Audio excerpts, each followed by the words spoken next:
신이여, 이 나라를 적으로부터, 가뭄으로부터, 거짓으로부터 지켜주소서.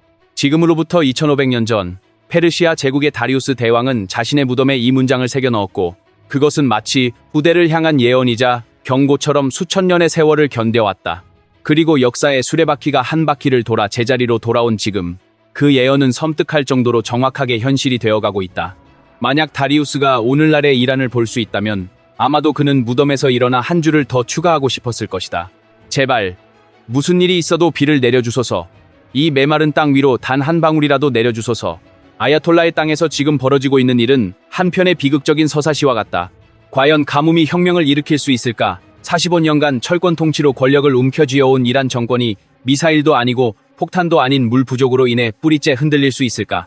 검은 터번을 두른 성직자들은 아마도 고대 페르시아 왕의 기도에 코웃음을 쳤을 것이다. 하지만 바로 이 순간 그들은 어떤 형태의 신의 개입이라도 두 손 모아 간절히 원하고 있을 것이며, 그 오만했던 눈빛에는 처음으로 두려움의 그림자가 어리고 있다. 이스라엘과의 12일간의 전쟁에서 가까스로 살아남은 직후 이란은 훨씬 더 조용하지만 역설적으로 훨씬 더 치명적인 적과 마주하게 되었다.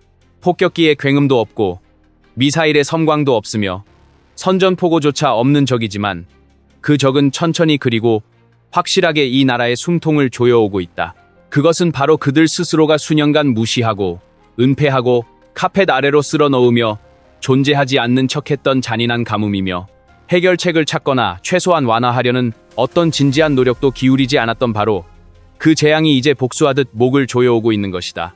상황이 얼마나 심각한지 이해하기 위해서는 몇 가지 숫자만 보면 충분하다.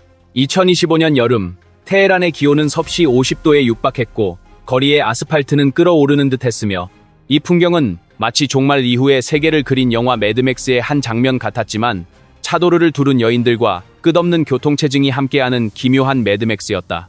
더욱 심각한 것은 수도의 생명수를 공급하는 저수지들이 바닥을 드러내고 있다는 사실인데, 이란의 가장 중요한 저수지인 아미르 카비르댐은 전체 용량의 겨우 8%만을 담고 있으며, 이란 전역에 흩어진 19개의 주요 댐들이 완전히 바닥날 위기에 처해 있다.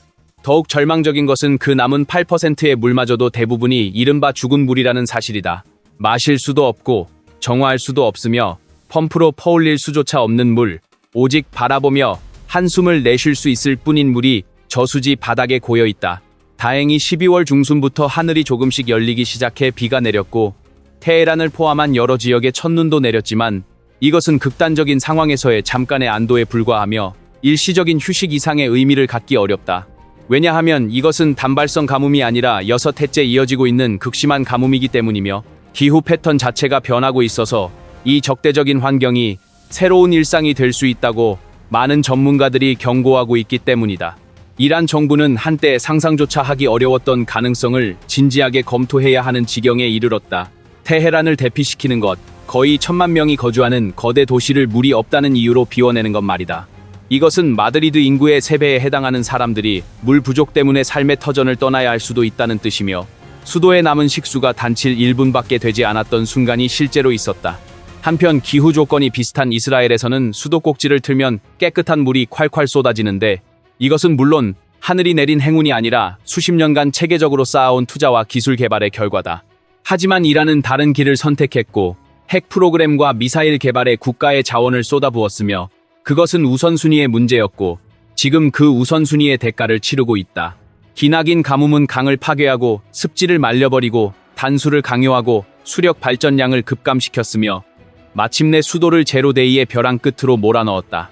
아야톨라들이 수년간 외면해온 낡은 인프라가 한계에 다다른 것이며, 수도관은 새고 정수시설은 노후화되었고 댐은 유지보수 없이 방치되어 왔다.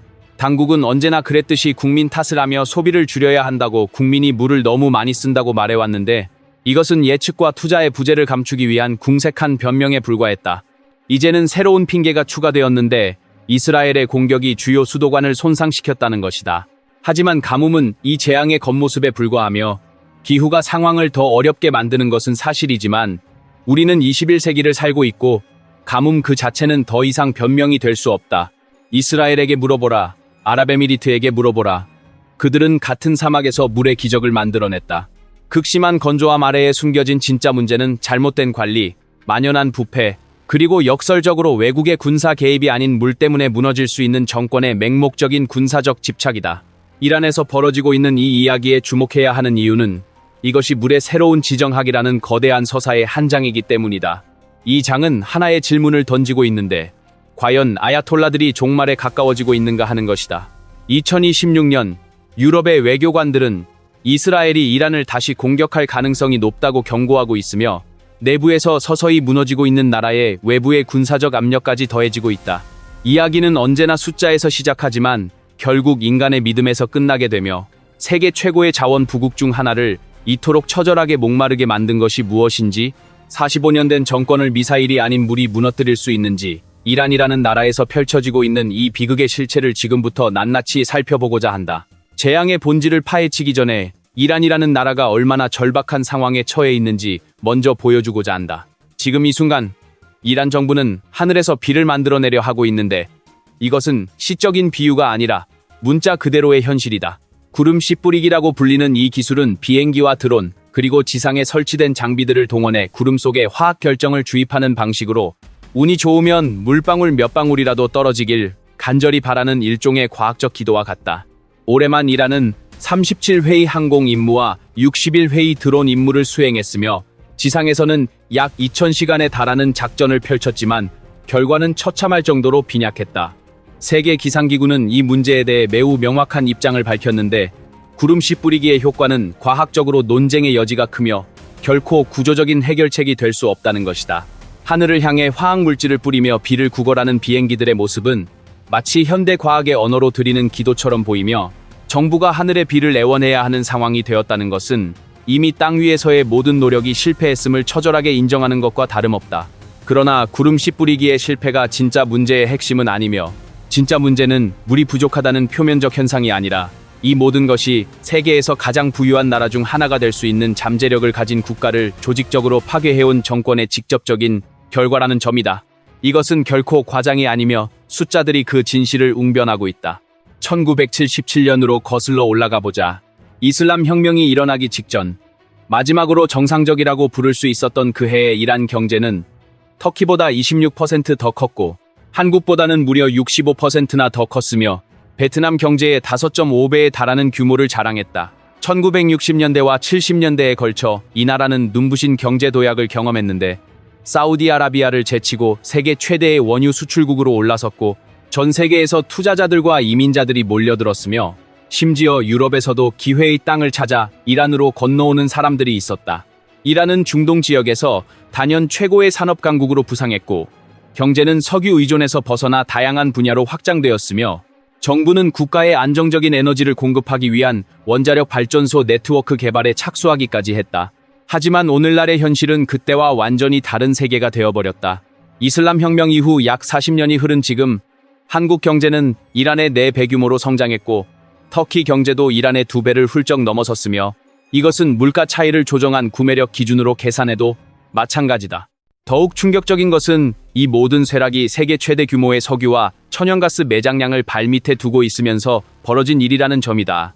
이란의 땅속에는 석유와 가스뿐만 아니라 장석, 중정석, 석고, 형석, 철광석 같은 풍부한 광물 자원이 잠들어 있고 구리, 망간, 아연, 크롬, 금처럼 현대 산업의 필수적인 전략 광물들도 대량으로 매장되어 있다. 이 숫자 하나만 기억해도 좋다. 전문가들은 전 세계 금속 매장량의 약 5%가 바로 이란이라는 단일 국가에 집중되어 있다고 추정하고 있다. 게다가 이란은 지표면에서 40m 높이의 평균 풍속이 초당 5m를 넘는 이상적인 풍력 벨트에 위치해 있어서 국토의 최소 4분의 1이 풍력 발전에 완벽한 조건을 갖추고 있으며 1년 내내 자결하는 태양 아래 놓인 이 땅의 태양에너지 잠재력은 말할 필요조차 없다. 다시 말해서 우리가 이야기하고 있는 나라는 조건만 갖춰진다면 세계적인 강대국의 반열에 오를 수 있는 모든 잠재력을 품고 있는 나라이지만 비극적이게도 이 거대한 자원의 대부분은 투자 부족이라는 단순하고도 어처구니 없는 이유로 땅속에 잠든 채 제대로 활용되지 못하고 있다. 이 상황을 비유하자면 황금으로 이루어진 산 위에 앉아 있으면서 목말라 죽어가는 거인의 모습과 같다. 광활한 유전과 끝없이 펼쳐진 광산들은 열쇠를 잃어버린 보물상자처럼 방치되어 있고 그 열쇠는 다름 아닌 합리적인 통치와 미래를 향한 투자였는데 정권은 그것을 미사일과 핵 원심 분리기와 맞바꿔버렸다. 가장 큰 비극은 가난 그 자체가 아니라 상상할 수 없을 만큼 부유하면서도 스스로의 손으로 그 부를 파괴하고 있다는 사실이며, 어제의 영광스러운 성공이 오늘의 무거운 짐이 되어버린 이 역설이야말로 이란의 진정한 비극이다. 물 이야기의 본론으로 들어가 보자. 올해는 이란에서 극심한 가뭄이 이어진 6번째 해이며, 이 상황은 머지않아 매우 심각하고도 돌이킬 수 없는 결과를 초래하기 시작할 가능성이 높다.